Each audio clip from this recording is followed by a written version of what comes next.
Hi, I am your host, Lyanette Talley, and you are listening to Virago 24/7.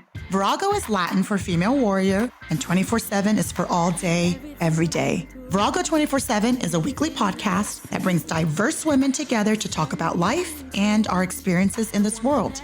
We share our views on self-love, mental health, marriage, children, friendships, and really anything that needs to be talked about.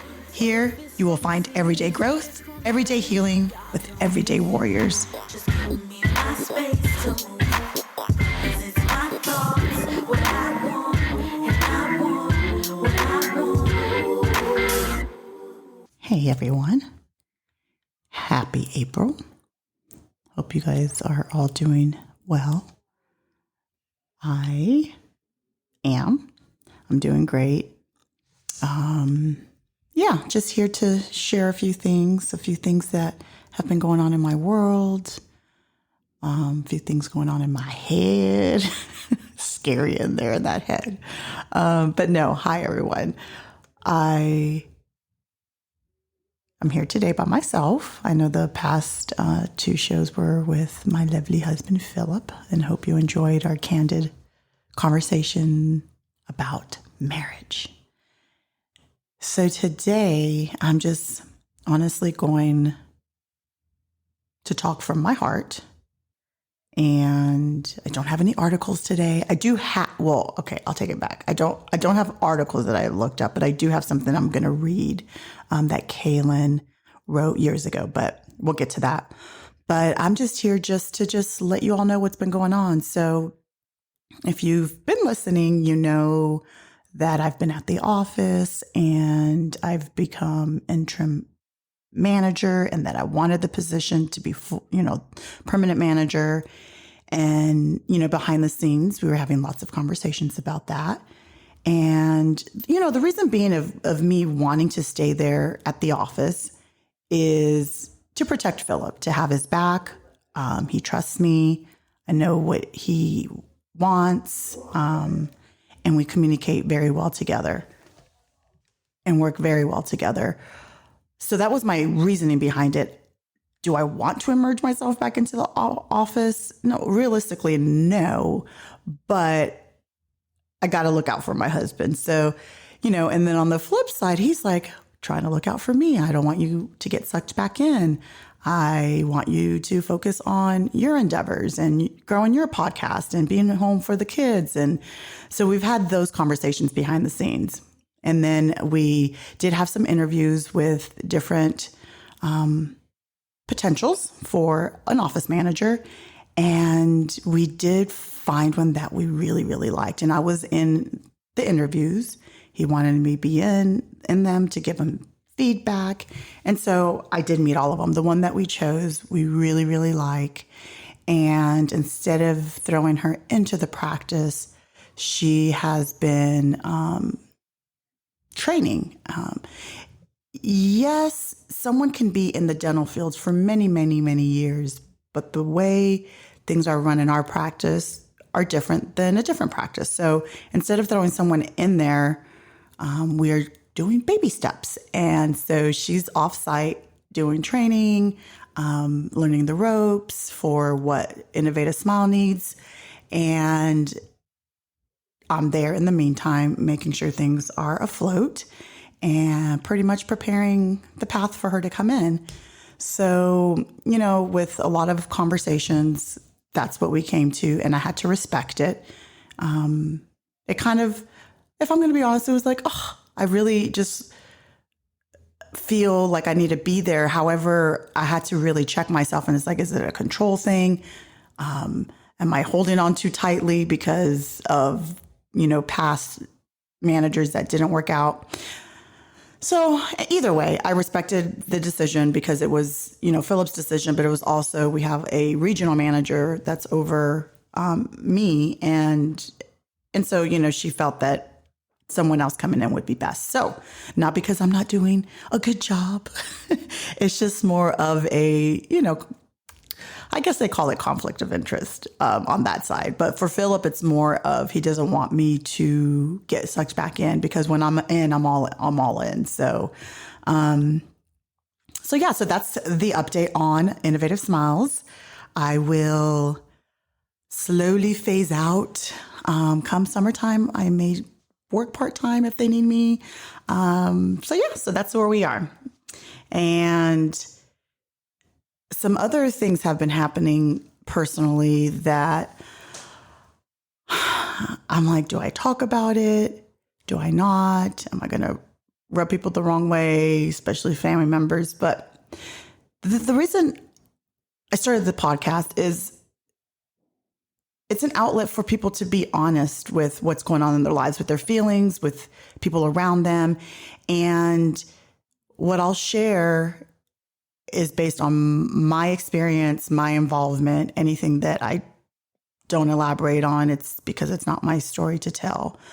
So, I think it's been a month or so, I found out that my stepmom is battling cancer, and she's putting up a really great fight. And it is, I don't want to say this word, but it is terminal. There is a chance, and she has chosen to fight it and to seek treatment. So that's where she is. And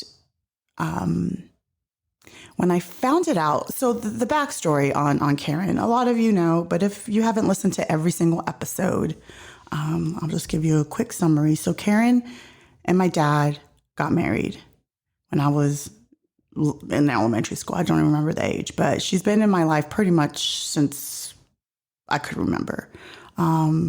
Early elementary school age, maybe 6, 5, 6, 7, around that age.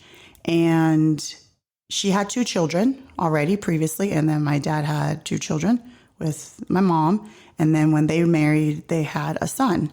And so there are 5 of us, 2 girls, 3 boys.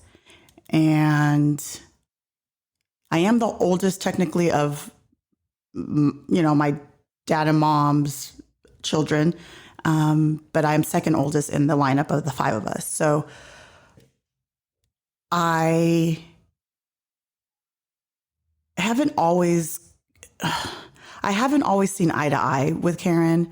And I feel like early on, I knew that we were just 2 different humans, even at a very, very young age.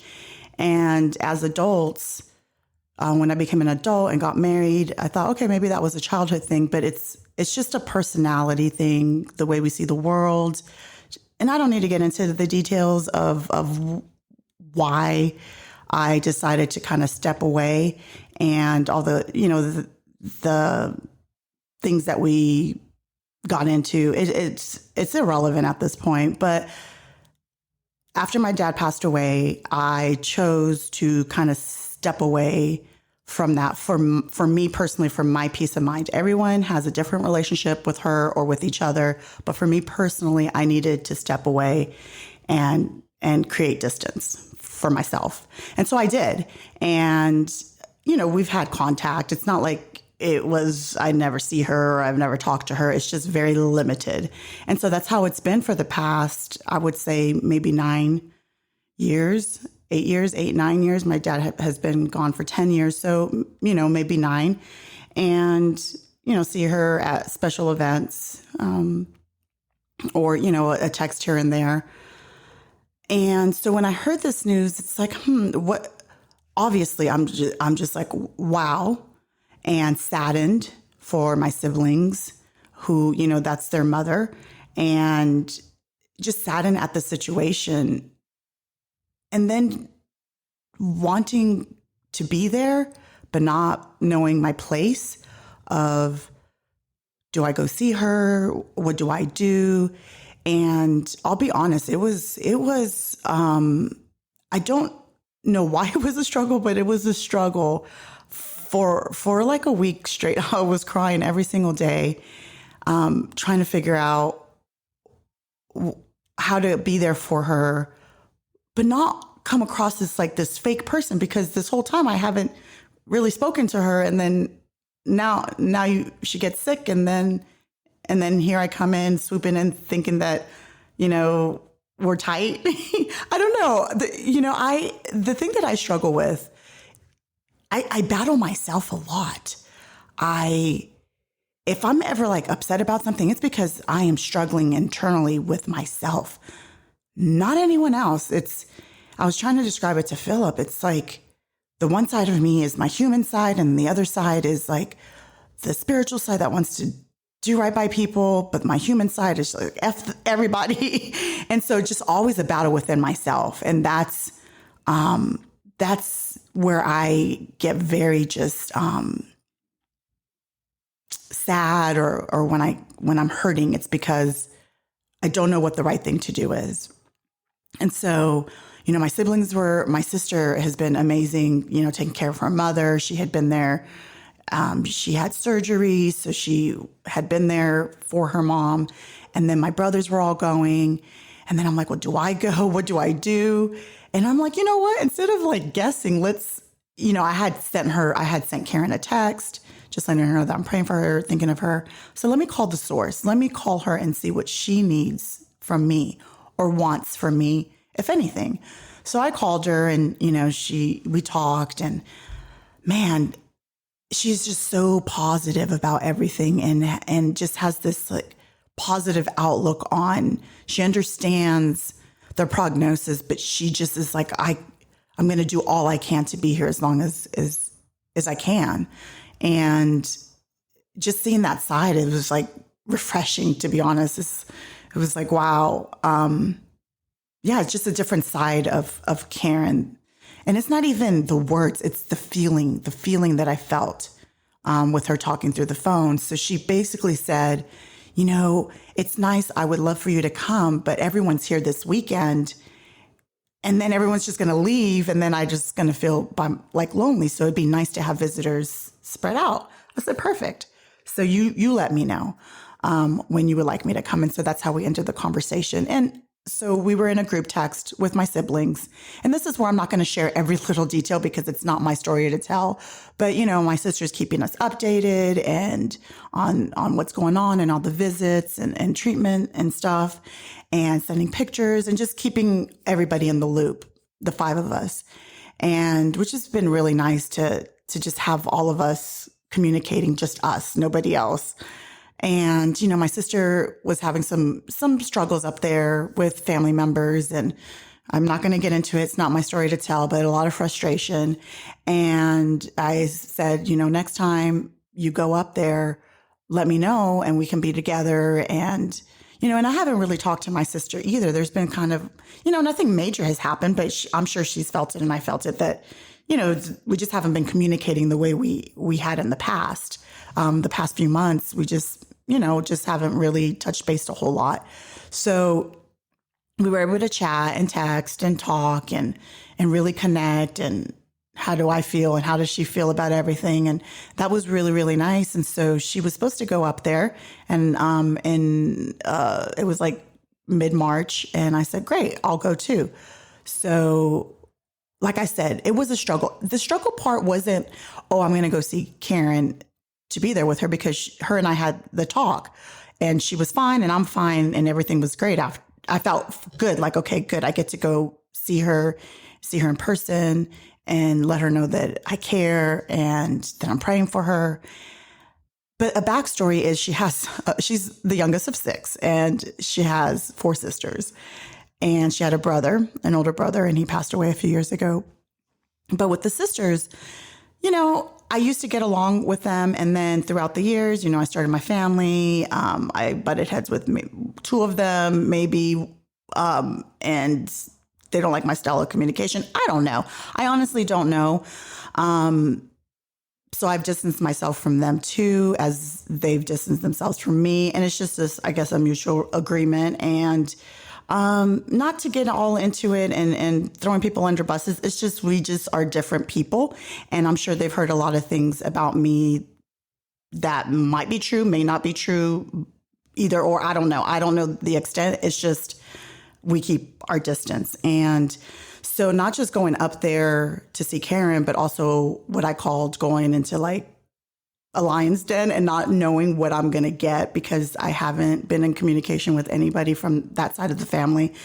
I feel more like an outsider, and maybe because I've put myself on the outside, and it is what it is. So there was a lot of prayers and a lot of Lord be with me and give me the peace. And I'm a big girl and I can handle this. So leading up to going to, she lives in Ohio.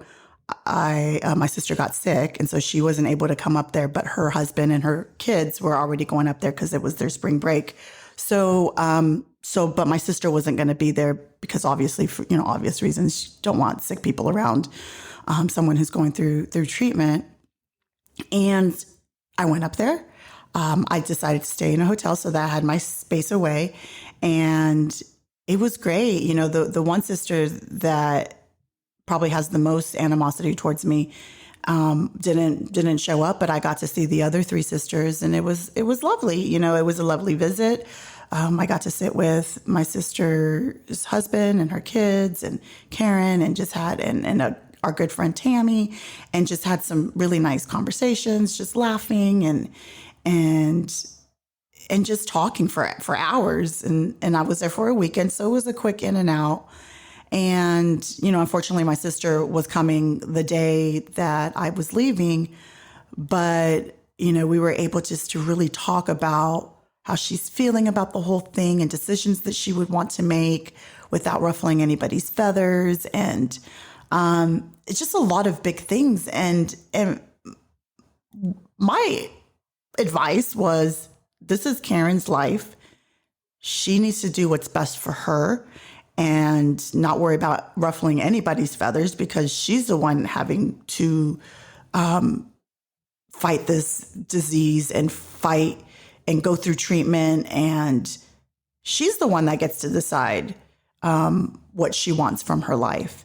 And there's just a lot of passive aggressiveness in that part of the family. And I was very open with my sister. I'm like, you guys are all very passive aggressive, where you don't really share everything, but you have all these feelings behind the scenes. And, so we chatted a little bit about that. And she asked me how my visit was. And I was like, it was great. And she was honest. She said, me and Anthony, our youngest brother, we were praying for you, making sure that everything was going well, because we didn't know. I said, listen, to be honest, I was feeling the same way. I'm a tough girl and a tough cookie, but I have feelings and emotions behind this toughness. And I said, I cried every single day, Monica, to be honest. And so I think it's shocking for some people to hear that. But I said, I prayed too. And so I guess your prayers and my prayers were answered, because it was a good visit. But that's what's going on in our world is, Karen, and praying for her. And my prayers are for peace and comfort for her. For whatever happens, whatever God has in store, whatever his plan is for everyone to have peace and comfort. And there's always, there's a lot of details that I'm leaving out. Like I said, not everything is my story to tell. And so, yeah, it's one of those things of when you're estranged from someone, but then you find out that, they're battling something or fighting, or something has happened to them. How do you feel? What do you do? What's your place? And I'm glad I went. I'm glad I saw her. I felt a different energy and a different spirit coming from her. And I just wish her well. So lots of prayers to her and to my siblings. Yeah.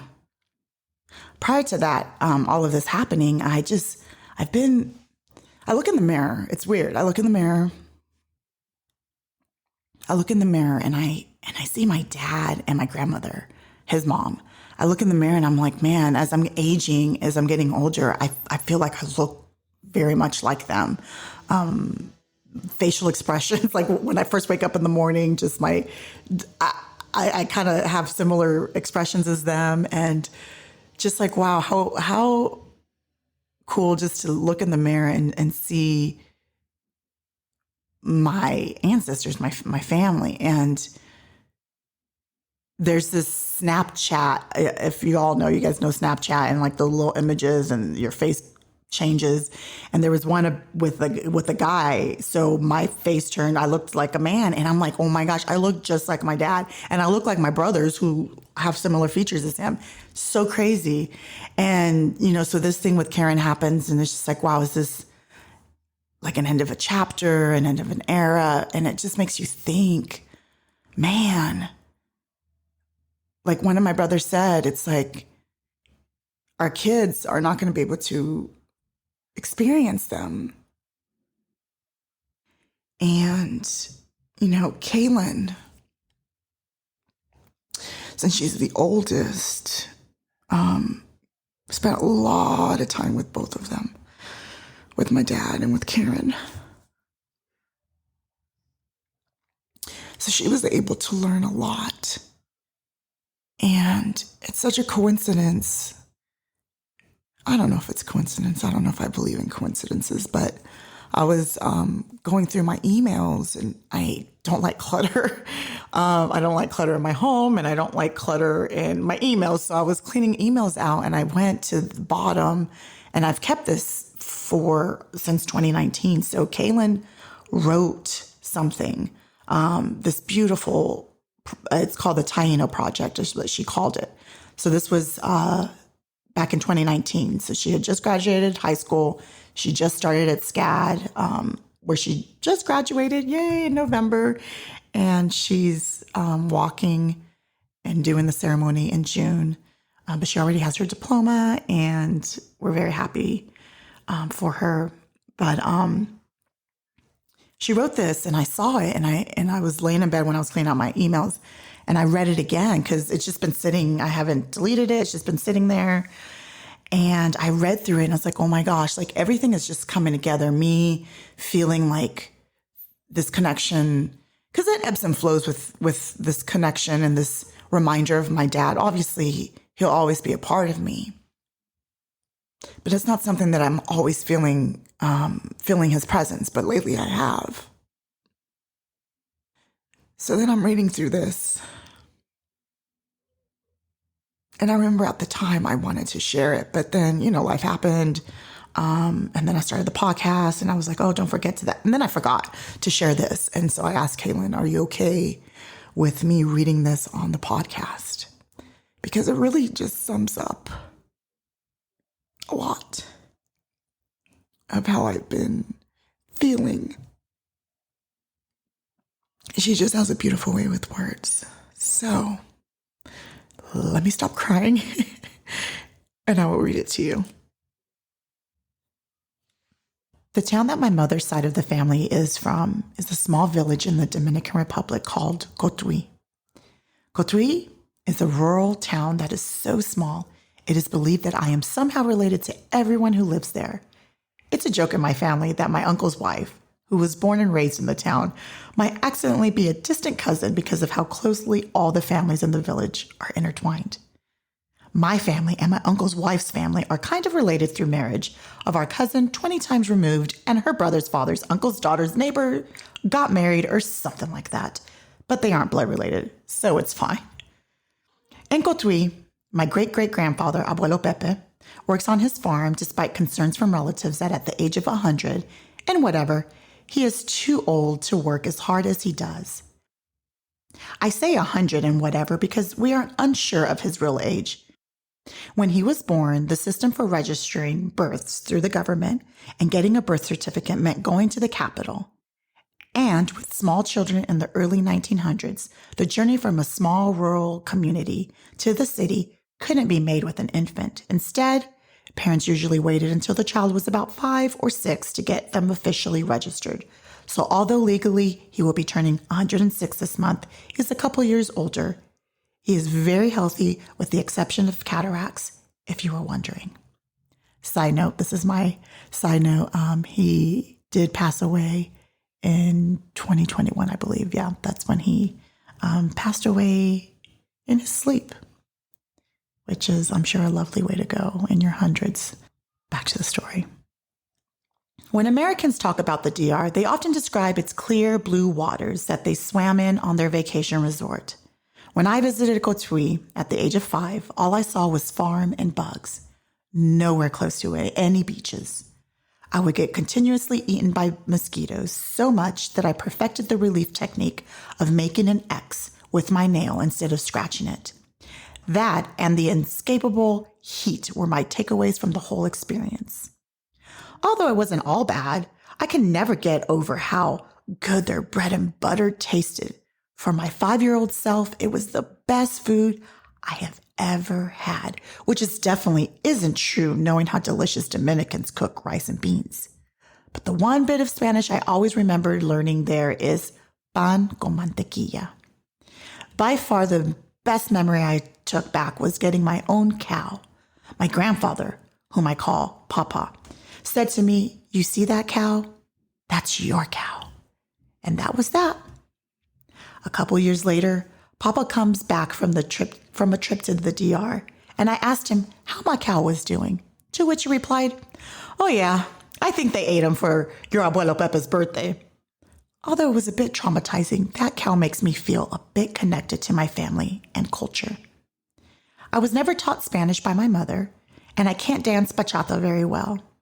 That cow and all of the memories I made with my papa make me feel like I belong to my culture. And as a biracial woman, Black and Latina, I never really feel connected enough to either ethnicity that often. My papa was an odd person. When I was younger, he gave me 5-foot-long bamboo stick. I've had it for so long that I don't remember getting it or why it was given to me. It's always been a normal accessory in my room, and I've never questioned it until recently. Who gives their granddaughter a full-length bamboo stick? Another odd gift was a framed picture of a Taino cave painting that adorns my wall. On one of his visits to the DR, Papa explored caves that had paintings drawn by the Native American tribe from which he believes my family is descended. Probably about when I was 10 or 11, he gave me a 20-page book with a laminated cover that read, "The History of Our History." This mini history book details the Taino culture, traditions, beliefs, socioeconomic structure, etc. My grandma said that she had to talk him out of writing a whole novel on that topic, given that I was only a child. Now that I'm older, I wish he would have written a textbook on the subject with all of his commentary and personal stories. I don't know if I would have read it at all at the time, but it'd be nice to have. My childhood was always sprinkled with subtle Taino references when it came to my papa. His nickname for me was Princess Anacaona, and my brother, it was Bohechio. Back in the good old days, Bohechio was a Taino cacique, or chief of the region of Aragua, and was the brother of Anacaona. They lived a peaceful life until one day out pops a certain explorer who got lost trying to get to India. The Tainos were happy to welcome and trade with these new strangers, being they were the first people to ever make contact with these oddly pale foreigners. Not to be racist, but I understand the Tainos' effort to try to help the Spaniards. Imagine never seeing a white person before, and here comes a boat full of people who don't have enough food or resources. My first thought would be to get them something to eat so they could get their color back. At first, everyone got along swimmingly. The Spaniards got food, and the Tainos thought they made new friends. Then one day, Cristobal Colon, I don't know why we call him Christopher Columbus, he wasn't English, and his henchmen decided to take it over. Wait for it. Everything. At this point, Bohechio had died, and Caonabo, Anacaona's husband, was also a cacique of another region called Maguana, was taken as a slave. Anacaona had taken over as the cacica of Huaragua in her brother's place after his death, and she led the fight against the Spaniards. That's when the Spaniards got the neat idea of murdering all of the Taino officials. So like people on the right side of history always do, they rounded up the officials to burn them. They captured Anacaona, and she was given a choice: live as a concubine Am I allowed to say sex slave or die? And like the warrior queen she was, she chose to die with her people.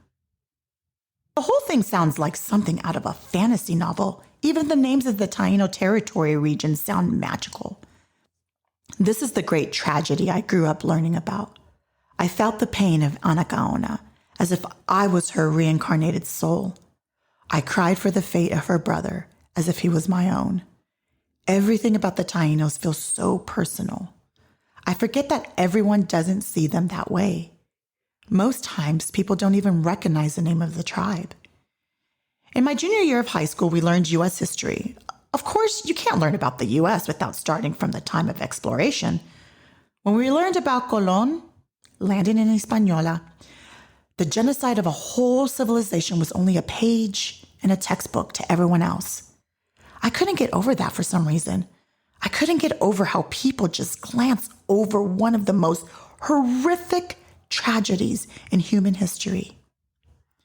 Through disease and violence, 90% of Tainos were wiped from the earth like they were nothing. Their culture, their children, their traditions, their gods, their thoughts, their celebrations, their lives just vanished. 3 million forgotten graves, 3 million forgotten ghosts, a whole civilization reduced to a memory. I don't bring up my papa's belief that we were Tainos often, but the few times I do, it's met with, that can't be possible. They're extinct. Like dinosaurs. To that I say my chances of being descended from the Tainos are better than most. The Tainos resided in the island of Puerto Rico and Hispaniola. My mother is both Puerto Rican and Dominican. A study was found that 61% of Puerto Ricans have indigenous DNA. Now, I'm not saying that automatically means my family is descended from the Tainos or that there is such a thing as someone who exists that is purely Taino. However, I like to believe that I am for 2 reasons. 1, I want to prove that the Tainos are a strong and enduring presence on this earth. I don't want to look at the tribe as a single page in a history book, but as a culture that is relevant and very much alive. With this, I want their memory to survive, and a culture is best remembered through their descendants. The second reason is being a Taino makes me feel connected to my grandfather. It makes me feel connected to a culture, which, like I said before, doesn't happen often. To believe that I am the product of my ancestors' struggle. To survive gives me strength and a reason to keep living when I don't understand the purpose of it. My mother always says my papa was interested in tribal symbolism, arrows, feathers, the moon. He said to me once that it doesn't matter where you are in the world, we all see the same sun and the same moon. On the night he died, my mother was in the hospital in Florida to be with him in his final moments. She said that from the hospital room window, you could see the full moon through the window. When he died, she called my dad, who was at home with me and my siblings.